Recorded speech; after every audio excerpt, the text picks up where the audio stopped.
Good morning, everyone. Um, I'm doing this part again. I believe this is the first session which is we done together as a hybrid online part and also in the class part. This is which is a case study. It was the first case study to do in this series, or to be done. I mean. Um, when I watched the record was unfortunately was kind of blurred, so the voice wasn't good. So I'm kind of redoing the PowerPoint again. So this is a case which is presented with a chest pain. Um, this is based on actually a real case, but the values and the labs and etc. was kind of modified because the case itself didn't have those values. So let's start. By the way, my name is Dr. Abdulhamid Ftah. I'm an intern. This is the new channel. I'm trying to post the videos um, to uh, um, to do kind of case studies, also videos regarding a clinical medicine more than basic. I hope you support me and subscribe to the channel to make those stuff goes. Alright, so this case presented to the emergency. It's 45 years old woman presented with 2 days of severe chest pain and mild dyspnea. The pain was retrosternal, radiated to her left shoulder, worsened when supine, and improved when she leaned forward. She had mild fever, no recent infection or trauma. Her medical history was unremarkable for any chronic disease. The patient smokes pack daily for 20 years, occasionally drinks alcohol. So as we go through this case, we have a kind of algorithm. So, and this is what we do basically in the clinic. The patient presented to us. We don't jump directly to the differentials and the diagnosis. We need to do either a, uh, a direct management or we do a physical examination. And it depends on the case. If it's an emergency, you don't need to jump directly to the physical examination. You need to do a acute management before all. But let's say in this case, it's kind of the patient had a severe chest pain with a mild dyspnea, so we will do a quick physical examination, and I want you to think while you are seeing this case, and you can stop the video and think about what kind of physical examination we should do in this case. Okay, I will continue forward. So, in the physical examination, we had our vitals, which is 37.8. The temperature was good. Heart rate of tachycardia 110, and blood pressure normal. The respiratory rate was high, which is 20. The general was appeared uncomfortable, so this is an important point here. The patient is feeling pain, and we need to control this thing. Sitting upright and leaning forward, that's a characteristic pain, kind of chest pain, which is positional chest pain. It's kind of relieved with the movement. Cardiovascular, we have a high pitched scratching fraction rip, best heard at the left lower sternal border, and that's a characteristic of specific disease, but we will talk about. Uh, Actinated on expiration, which is kind of you hear it more with expiration with the patient leaning forward. No murmurs or gallops. The pulmonary, we have a lungs are clear bilaterally, everything is good, and other system are remarkable. So since you had right now the physical examination, you have the presentation in the beginning. Right now, you start to develop your differentials. Okay, so you can pause right now here and form your differentials according to the physical examination and the presentation that began. You can go back to the first slide and the second slide. And what I want you to do is to form your differentials according to its priority. What does that mean? It means that the highest in your differential is the most likely diagnosis. Okay, and never ever stuck with one diagnosis, because maybe it's a picture of looks like a specific diagnosis, but still there's other possibilities. So pause right now and see if you done a good differentials or not. I'm gonna continue forward. Okay, so we had this is our differentials. We have pericarditis as the highest in this list. Also, the second one is tamponade, acute myocardial infarction, or MI in shortcut, our aortic dissection, pulmonary embolism, and CTD, which is connective tissue disease, GERD, also endocarditis. So as you see in this slide, there is a lot of diagnoses here, and some of them may be relative to the case, some of them are not, but we need to rule out every kind of possibilities. Okay, and also why we do this, because we don't want to go back, and once we had the wrong diagnosis, then we get over the patient again, over the differential the labs again. We want only to see the labs in the presentation one time, because we don't have time to do it like this, and it's wrong in the clinic. Okay, so based on those differentials which is we made, what we're gonna do, we're gonna order a specific tools, or like labs or imaging. So in this case, we need to do our workup. But in some cases, like in emergency, here we have a chest pain, and we have a low saturation, could be, we don't know. So we need to manage this thing so much fastly, even before we start our workup. So in this case, we start oxygen, and we manage the pain also.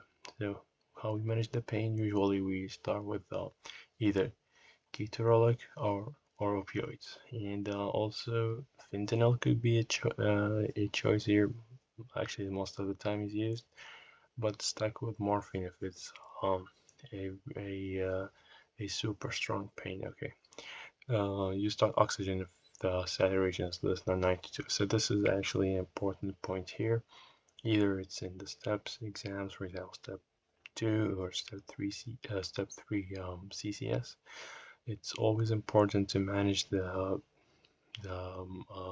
acute stuffs like pain, or let's say pneumothorax, or anything that needs like an urgent management before even start your workup. Okay, so take care of this.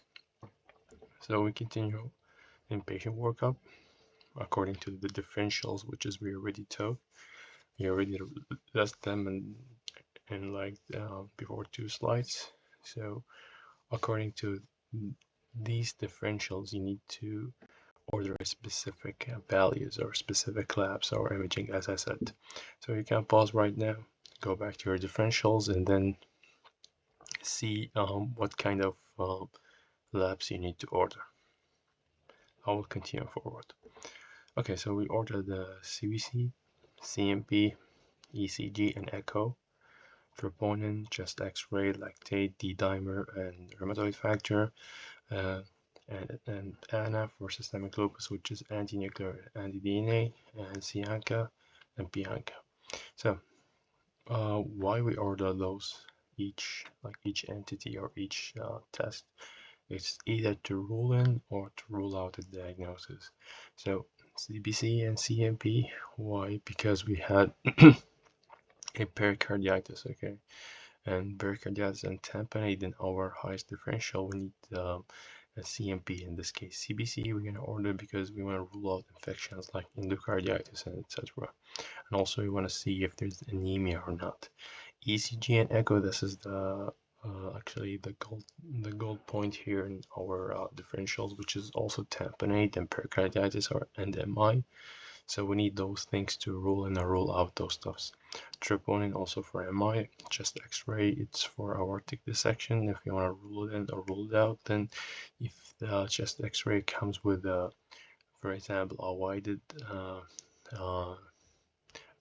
mediastinum, in this case we will rule in a aortic dissection, and then we do a chest CT to confirm it. Lactate always do this. This is an important part in exams like CCS, for example, in step 3. Whenever you have a picture looks like an MI or like a kind of how can I say this? I mean, kind of picture this, which is leads to use of an anaerobic pathway, for example, because of ischemia or because of loss of blood supplementation. Always order lactate because you want to know how much the tissue get damaged. And in this case, we had an acute chest pain. We don't know, maybe it's an MI, so we need a lactate. Okay, and in exams like CCS, as I said, or step 2, sometimes they drop this to you.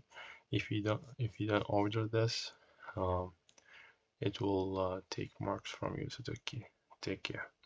D-dimer to rule in or rule out pulmonary embolism. That's another chance here. And the other factors is for connective tissue disease.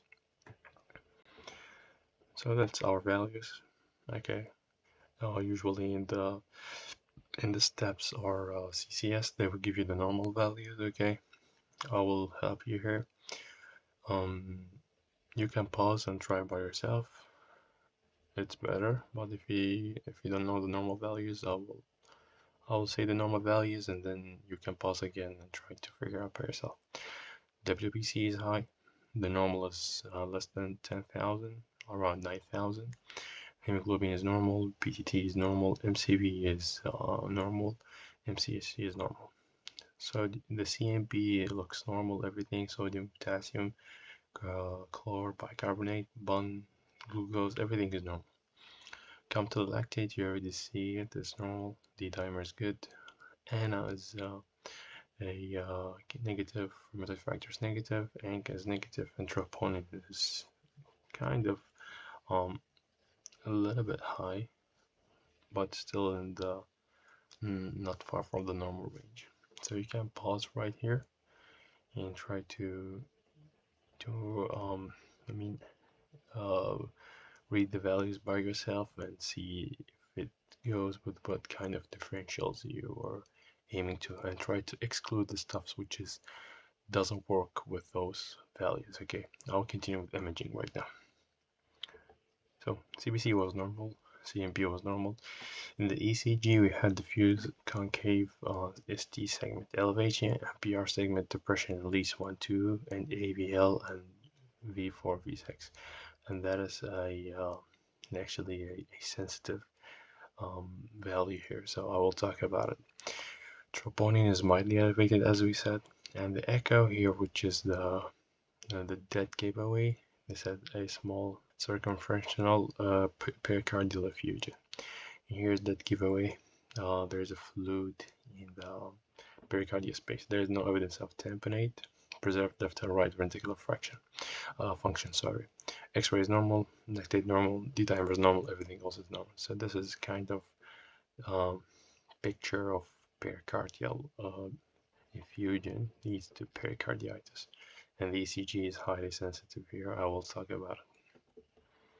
The diagnosis is acute pericardial with a small pericardial effusion. Acute pericarditis. This is the diagnosis with a small pericardial effusion. The treatment. If it's a huge pericardial effusion, you can start directly with a pericardiocentesis, okay? But in this case, it's a small, high dose NSAIDs is good. It will work. It will decrease the inflammation.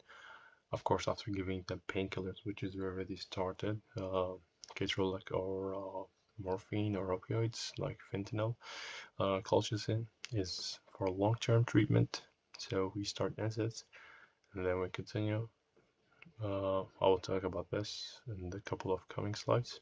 and monitor with ECG and troponin and consult cardiology. So here, guys, it's important in the case of treatment.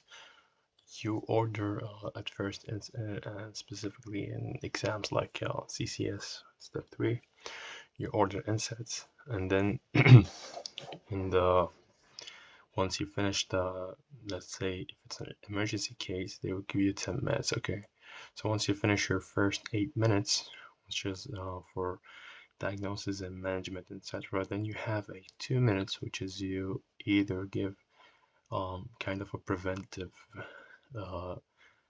measurements. Okay, and one of them could be a vaccine, and the important one is colchicine here.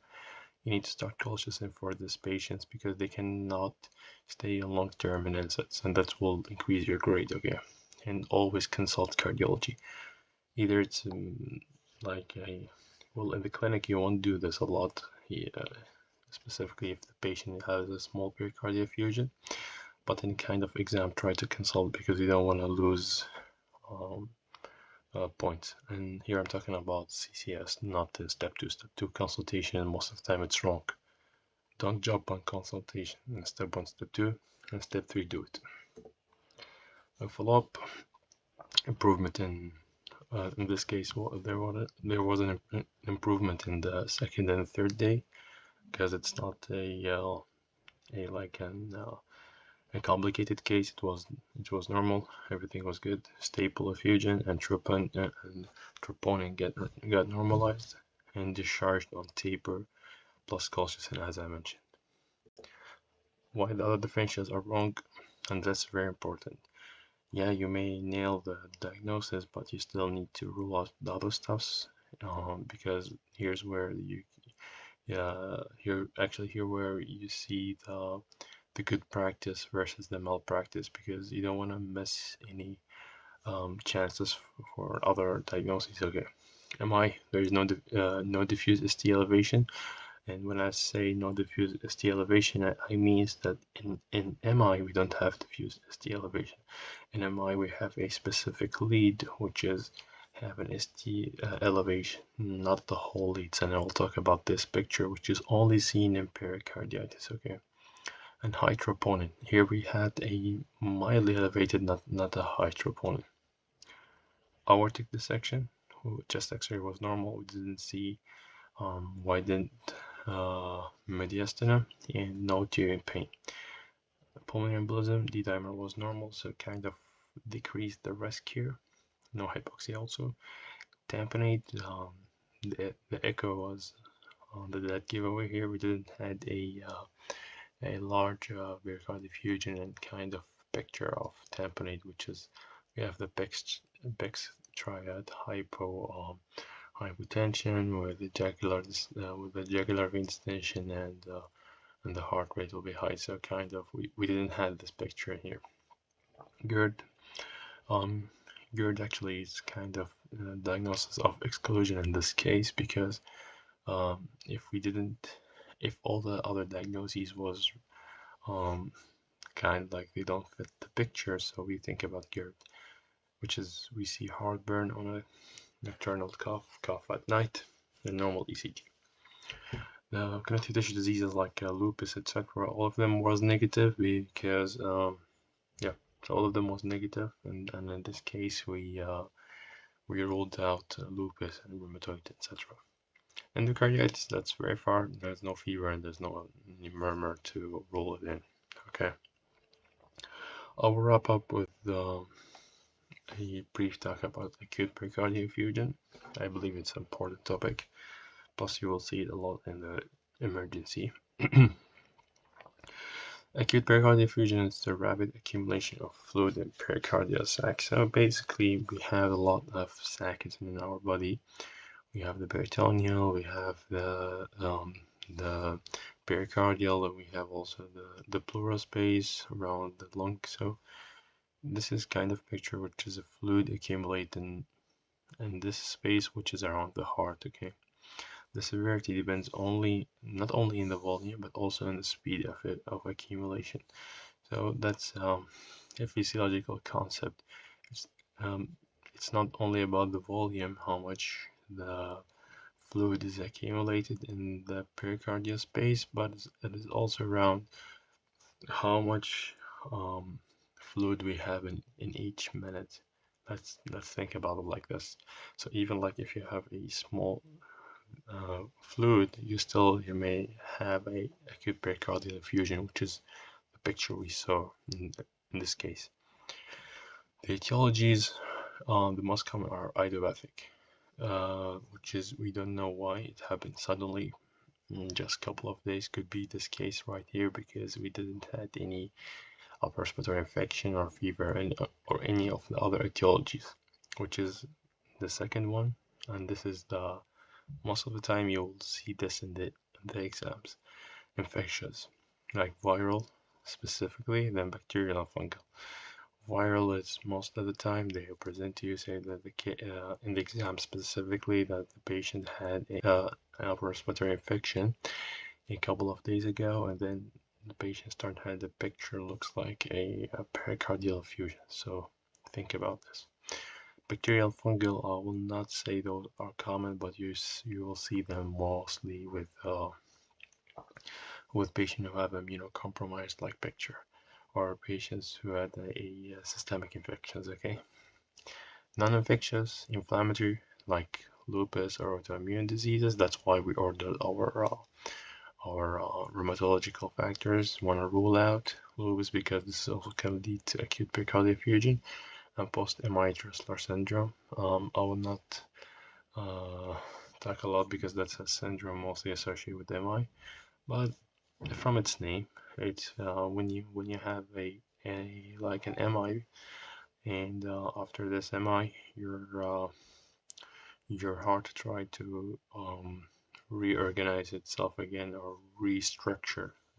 It's more correct, restructure itself again, and then in this case, this can lead to pericardial effusion or accumulation of fluid again in the heart. Malignancies, that's the worst case scenario here. They will mention patient have breast cancer or lung cancer, and then suddenly a picture of pericardial effusion start. In this case, you need to do pericardiocentesis. It's very important. They need to do a cytology of this fluid to know if it's a cancer cells or not. Okay. We have metabolic, which is uremia and hypothyroidism. Uremia, that's super important. That's why we ordered CMP. In CMP, it will show us urea. Also, you can order BMB. It's also safe. It will show you urea, but CMP is better because it has like other values like glucose and calcium. So urea will be high, and if urea is high, then that's an indicator of uremia because of kidney issue leading to a pericardial effusion. So if you didn't catch this, you will do pericardiocentesis, and you keep doing this thinking that you are treating the patient. Well, basically you are doing this, but you didn't fix the main issue, which is the high urea in the blood. Trauma, that's happened, for example, after thoracic surgeries, or let's say after a trying to do a pericardiocentesis, and then you damage the pleural sac, the pericardial sac, and then it leads to another, again, a recurrent pericardial effusion.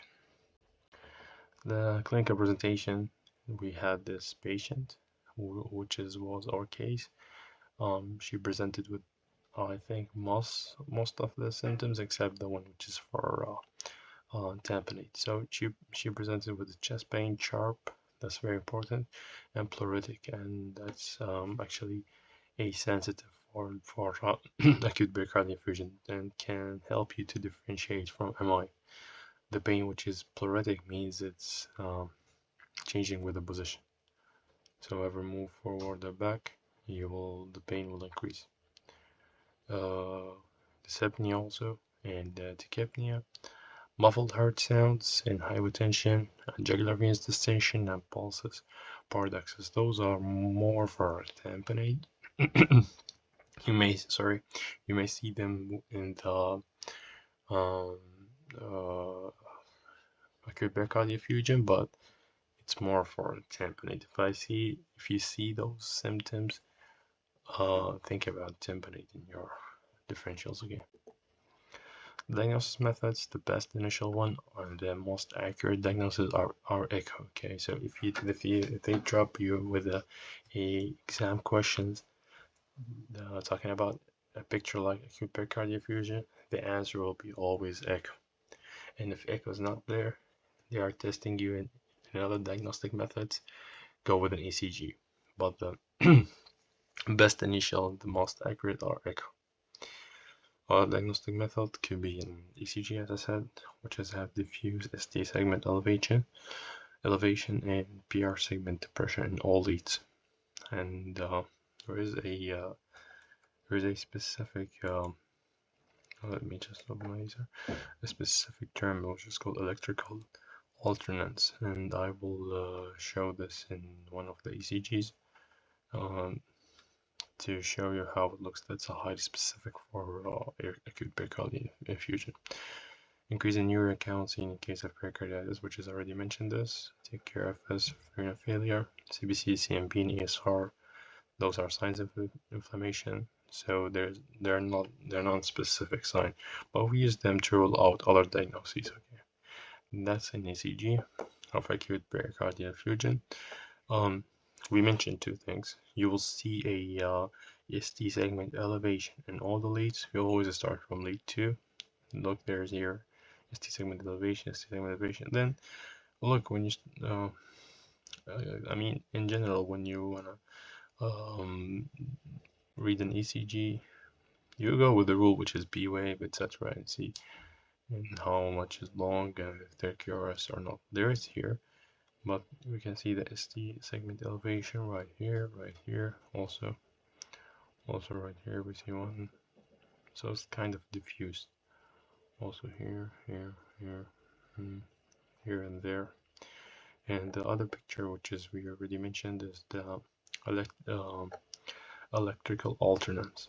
Here you go mostly with the V1, and you see that there is a difference in the voltage of the QRS complex. And here is the specific and dead giveaway for pericarditis. Okay,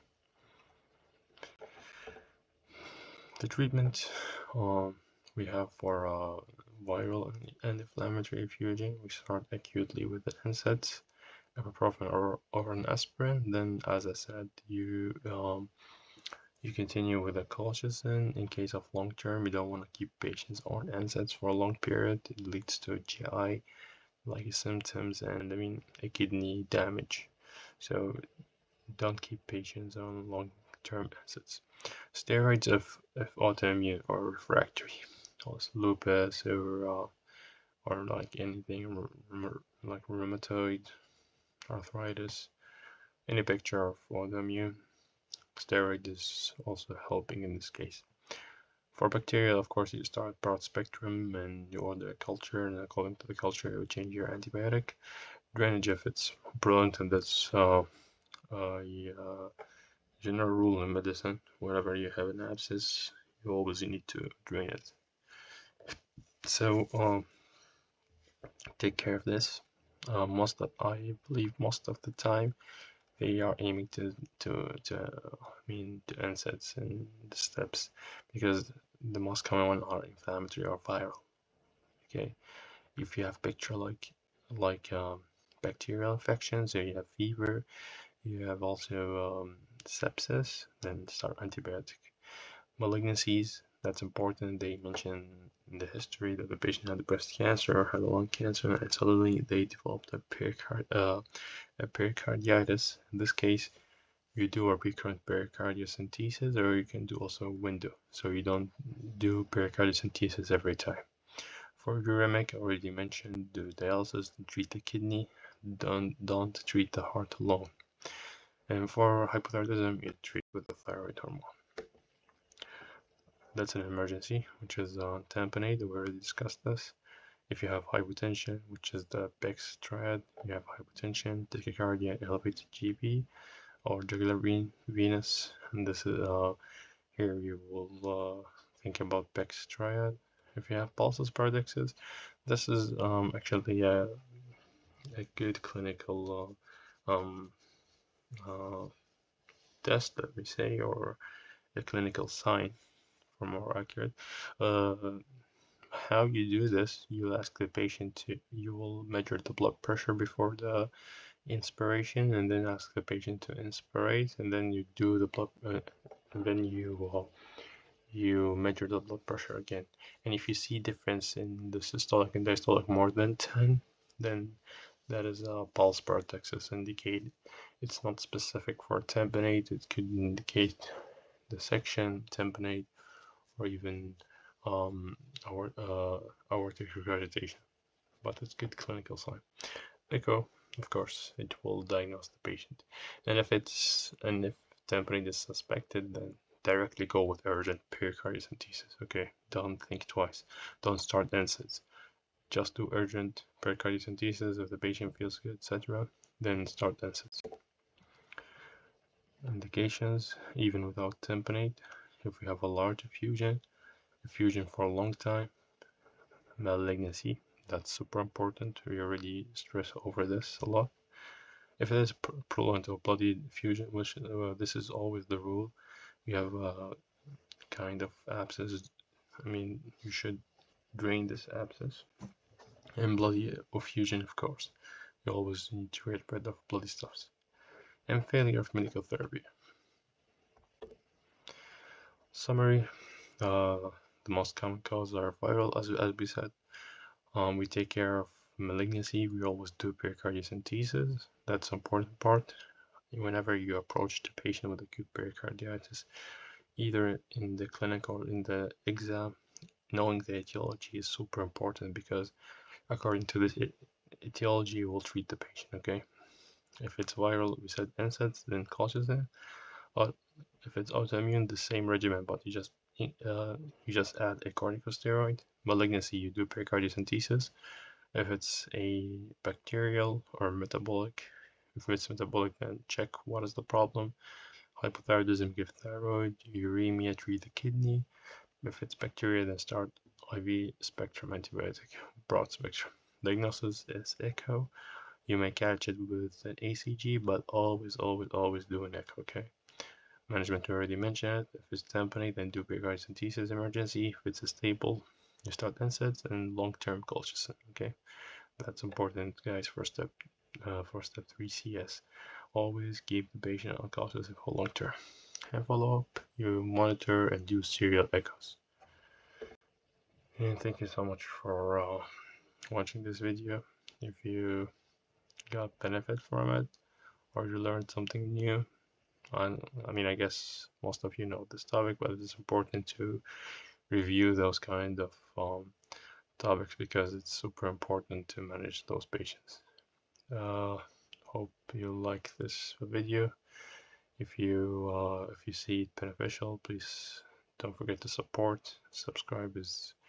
Actually means a lot. Thank you so much. And here's the reference.